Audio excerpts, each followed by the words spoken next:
Thank you for joining us here at the First Alert Desk on Atlanta News First Plus. I am Maria Moreau, talking all things Atlanta Pride. The largest Pride celebration in the Southeast is just days away. Sunday is the big day where thousands will gather for this free event around Piedmont Park, and the city of Atlanta is already kicking off celebrations. Atlanta News First and Peachtree TV, we are proud media sponsors of this event. We will be out there at the parade, in the float, and in the community talking with you. So if you are making it out in person, please make sure you say hello to us. But in the meantime, we want to close out your Friday by getting you ready for Atlanta Pride weekend with everything you need to know and all the celebrations that are currently underway.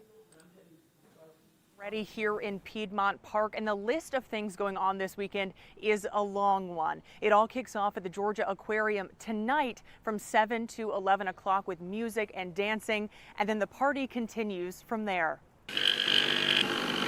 The stage is set for Atlanta Pride weekend. Happy Pride. Festival directors say they expect 350,000 people in Piedmont Park Saturday and Sunday, so Rhett McBride got here early to claim their spot. We are the early birds setting up a tent for the festivities here in the Great Lawn in Piedmont Park. We've got a great view of the stage, so we're hoping to see some of the entertainers over the weekend, tonight and tomorrow night, so we're really excited about it. And there's something for everyone this weekend. This marketplace is open from 10 a.m. to 10 p.m. both days with 200 vendors to choose from. There's 2 entertainment stages, one with headliners like Ava Max, the other for community acts. And the big event, the Pride Parade. That's happening Sunday starting at noon. You'll even see some familiar faces from Atlanta News First on our float, making its way from the Civic Center MARTA station to Piedmont Park. This weekend is going to be beautiful, so you have no excuse to stay inside.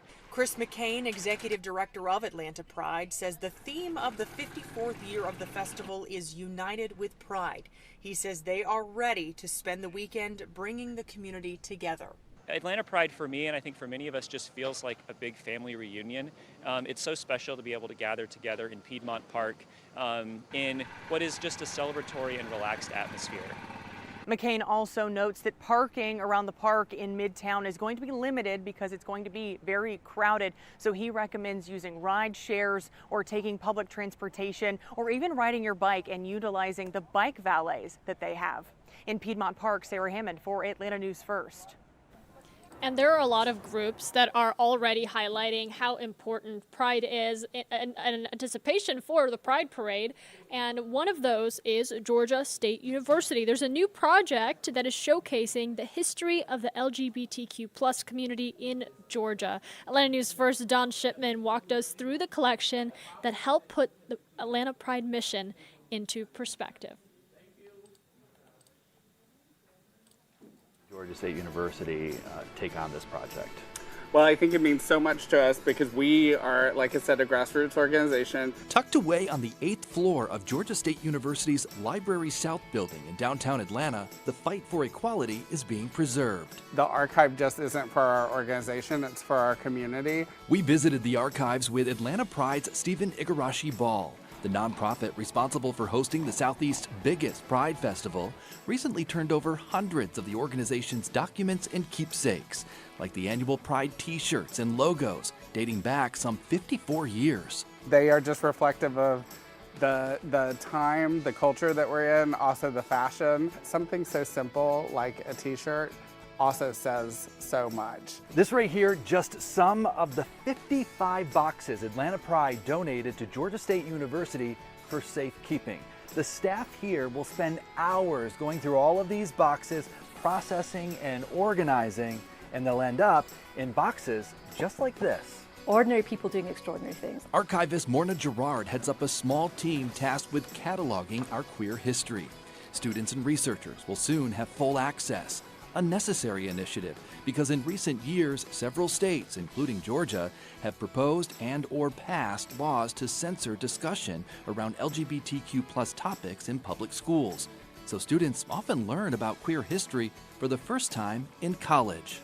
Building community, the bars, the publications, protests, pride, HIV and AIDS, all sorts of different issues. We actually saw students not only come and engage with the exhibits, they would come back with their friends. That exhibit will allow Pride Festival attendees to walk through history, one that accurately outlines Atlanta's and the Southeast's role in the fight for queer rights.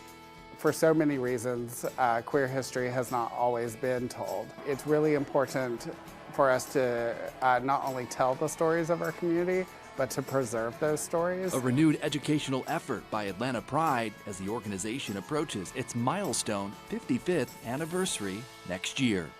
Don Shipman, Atlanta News First. And, you know, in between all the glitter and the fashion and the fun, there is a moment that means so much to LGBTQ individuals and LGBTQ youth. And there are organizations like Lost and Found Youth that has helped find shelter for LGBTQ young people who find themselves battling homelessness. Atlanta News First Patrick Quinn tells their story. It's interesting right now.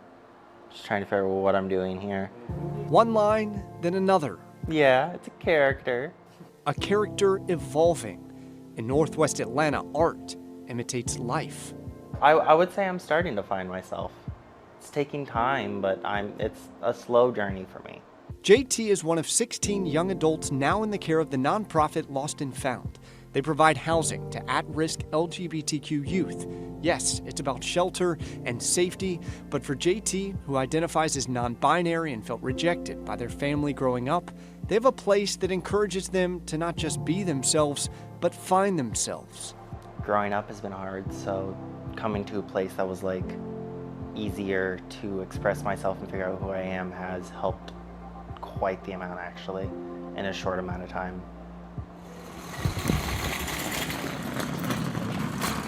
And nearly half of Lost and Found's funding comes from its thrift store in Northwest Atlanta.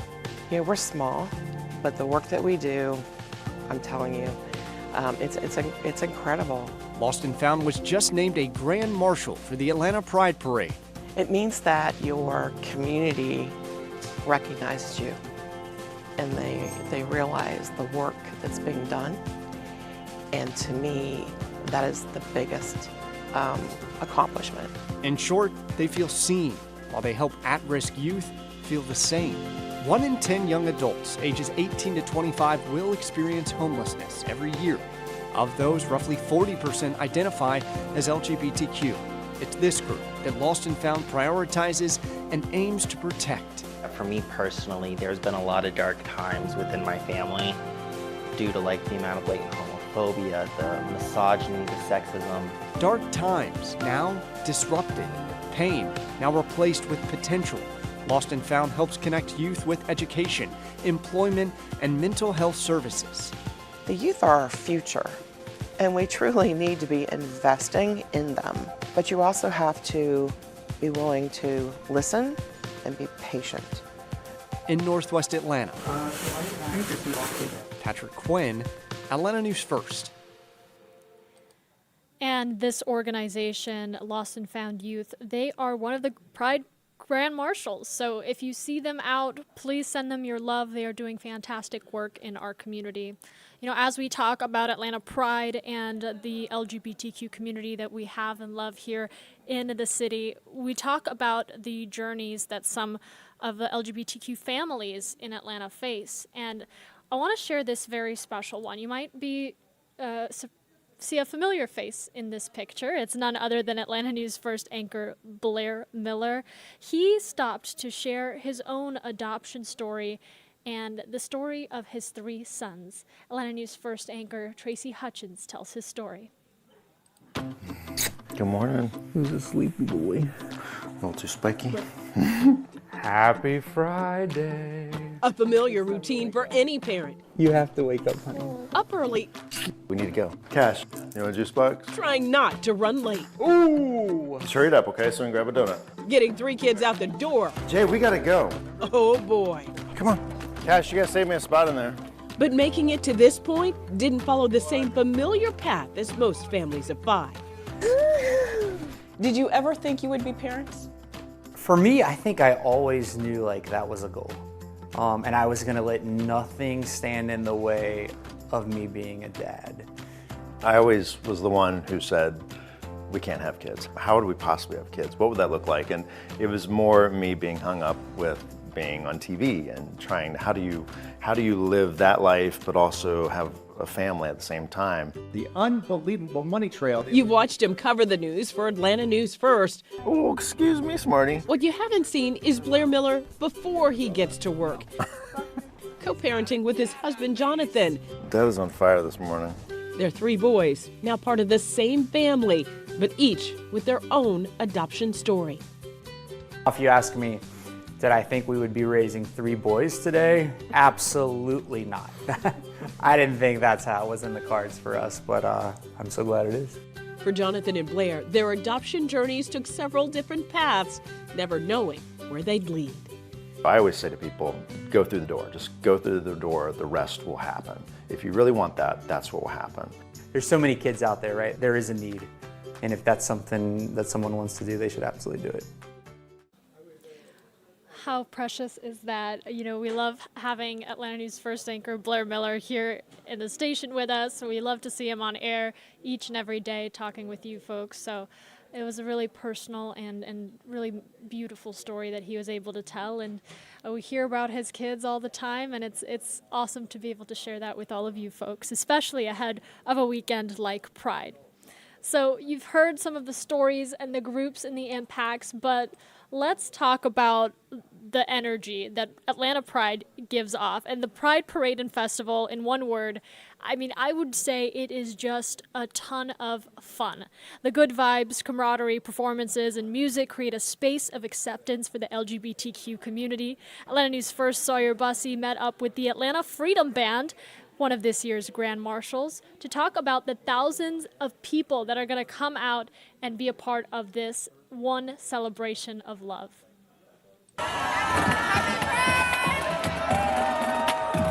To be up in the parade, marching down the street, experiencing that emotion is an incredible thing. Members are a diverse group, but the Atlanta Pride Parade was the starting point for the Atlanta Freedom Bands, the first chapter. The band started with just the marching band in the Pride Parade, and since then we've grown to have 4 different musical ensembles and over 100 people involved in the organization. People who represent all walks of life, all types of careers, ages, gender. The band's founder, Walter Buzz Carr, came up with the idea to create the Atlanta Freedom Bands in 1993 after finding the city's parade had no marching band. The band marched for the first time in 1994. When they were just learning the basics of how to march in step, left, right, to today when we're doing a wide variety of music, a large number of people and the visuals from the color guard. Cliff Norris joined in 1996. You know, we welcome people of all different musical levels, and we help people rekindle their love of music. Pride is probably the biggest thing that I feel. It is really an honor to represent our community in music. He has seen the band grow and evolve over the years. Every step taken, every note played is an acknowledgement of the many resilient people who paved the way for the parade to be what it is today. It always brings tears to my eyes at some point along the route. In Atlanta, Sawyer Bussey, Atlanta News First. And as we talk about Pride, I want to show you our website on peachtreetv.com. You can go to it and you can find a full guide to Pride, all of the stories we've been covering and all of the celebrations that are going to be had throughout the weekend, including the history of Pride and some other more logistical information. I know a lot of you have been asking us where the festivities will begin, the path, and where you even should park. We have all of that information for you on peachtreetv.com. And as we talk about this weekend, I just wanted to make an honorable mention here. Tomorrow is also a very important day for breast cancer. Thousands of people with the same goal of raising breast cancer awareness will take over Atlantic Station tomorrow, and you can be a part of that. Atlanta News First is a proud partner with the American Cancer Society's Making Strides Against Breast Cancer Walk. That annual walk will stretch from Atlantic Station to Northside Drive at 17th Street. Atlanta News First anchor Tracy Hutchins will MC this event this year, so you'll get to see a bit of Tracy, and the walk will stretch a little more than 2 miles. Again, tomorrow morning, if you can please come out, it will be at Atlantic Station at 9 a.m., stretching all the way to Northside Drive at 17th Street. I will be out there as well. If you can make it out, please say hello. We'd love to talk to you. And then we will see you on Sunday for Atlanta Pride. A lot to look forward to this weekend. In the meantime, the news never stops. Make sure that you download the Atlanta News First app, and we'll keep you updated on the latest stories making headlines in and around our wonderful city we call home.